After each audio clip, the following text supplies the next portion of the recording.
The light switches in your home can get old, tired. Even though they seem to work okay, you might not hear them snapping, clicking the way that they used to. In this case, you want to replace these switches.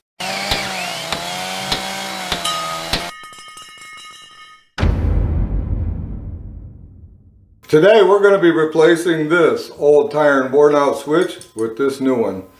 Hi everybody, I'm Jim Dirdorf and this is Detroit DIY. Let's get this thing installed. The first thing we're going to want to do is get our breaker turned off.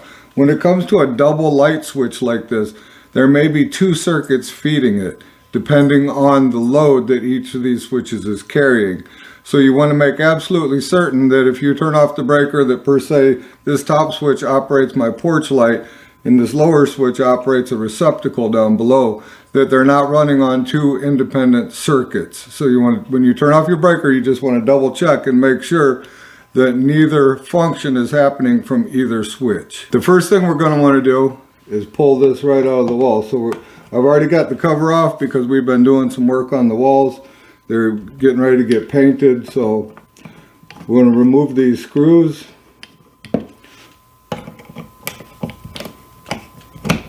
Now that the screws are out, we're just going to take the switch and pull it straight out from the wall.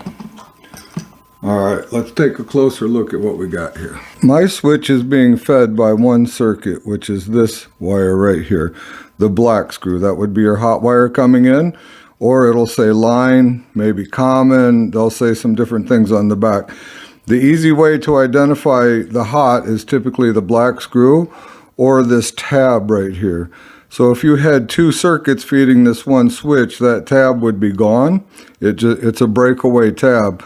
In this case, the power is feeding here, running through this tab and powering this lower switch also because there's only one circuit. Then on the other side of the switch, we have our two wires that are feeding our light and our outlet and our ground wire. So now we're going to go ahead and get these wires off of here.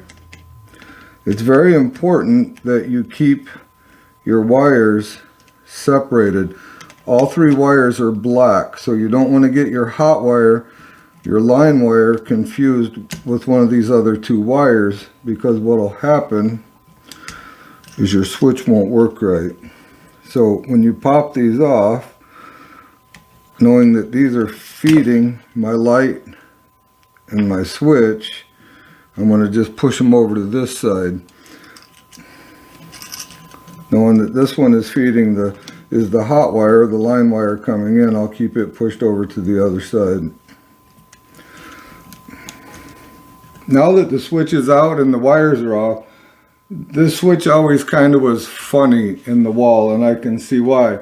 The outlet box is recessed a little bit and it's tilted. So I'm going to put some spacers in here that are designed for these switches, and those spacers are going to hold the switch out where it really needs to be. That way it looks correct in the cover plate. These are the spacers that I'll be using, and they're designed specifically for flushing receptacles and outlets and switches. And in doing so, I need to replace these screws. These are number 6 by 32 screws, and you would need to, if you're going to shim an outlet out, you need to get you some 6 by 32 by 1 1/4 inch long, making the screws a little bit longer so that you don't have any issues getting into the threads once you put some thickness in here.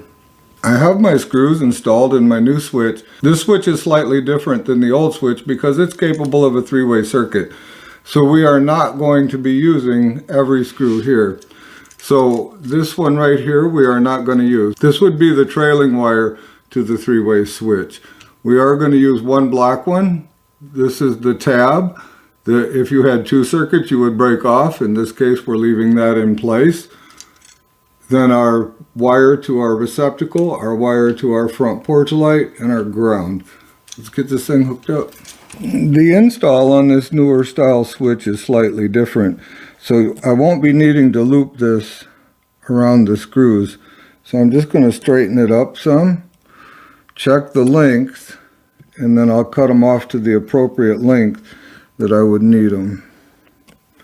On the back of the switch right here, this is the gauge for the length of your wire. Any more than that, you need to just trim it off. So as you can see, we're too long.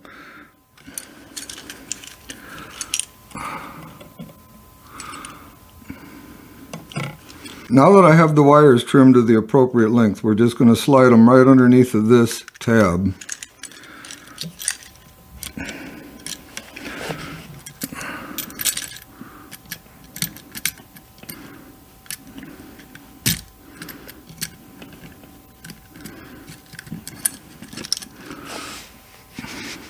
Once we have it under there, we're just going to tighten it down.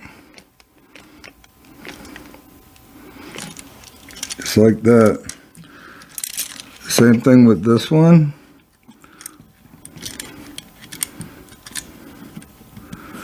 Make sure you push it completely in. Once I get it snugged up here, I'll get my big hand out of the way. There we go. So that's what we've got. We want to make sure they're nice and tight. Now our ground wire is still going to wrap around the screw like it typically would. And you want to wrap it in such a manner that it's clockwise,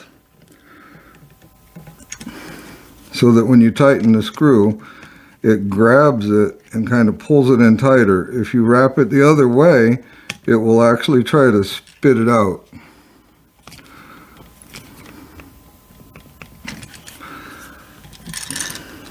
Now we have our hot wire left, and we're going to go right down here. It's just a little bit too long. I'm going to trim a little bit off of it.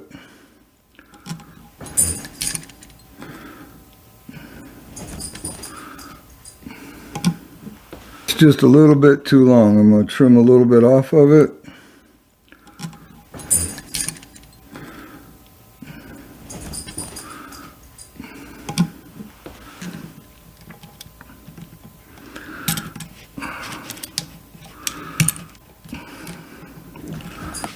Slide it in there just like that and tighten it down.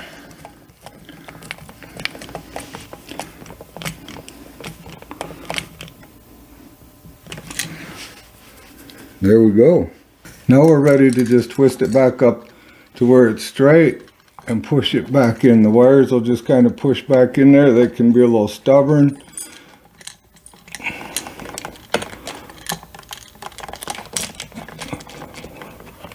Just push them in. Now because my box is tilted, I have two spacers. They just kind of snap together. They fold and snap together. Two spacers I'm going to put at the bottom.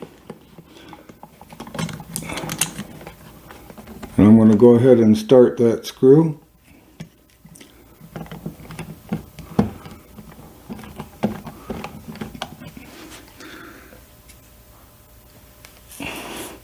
And one spacer at the top.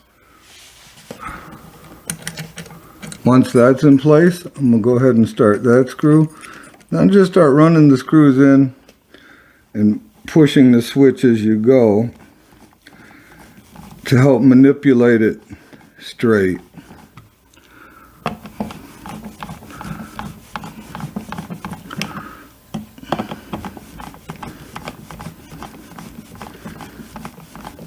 Since the wires bend, you can see the switch is kind of crooked.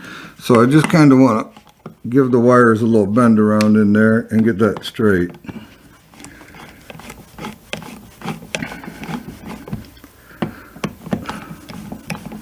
Before you tighten the switch all the way, you just want to make sure that it's centered in the opening.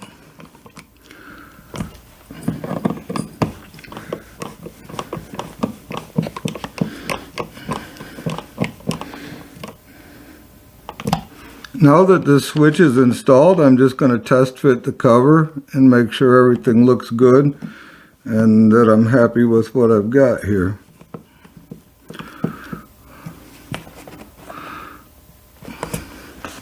It's nice and flush. It's shimmed out really proper.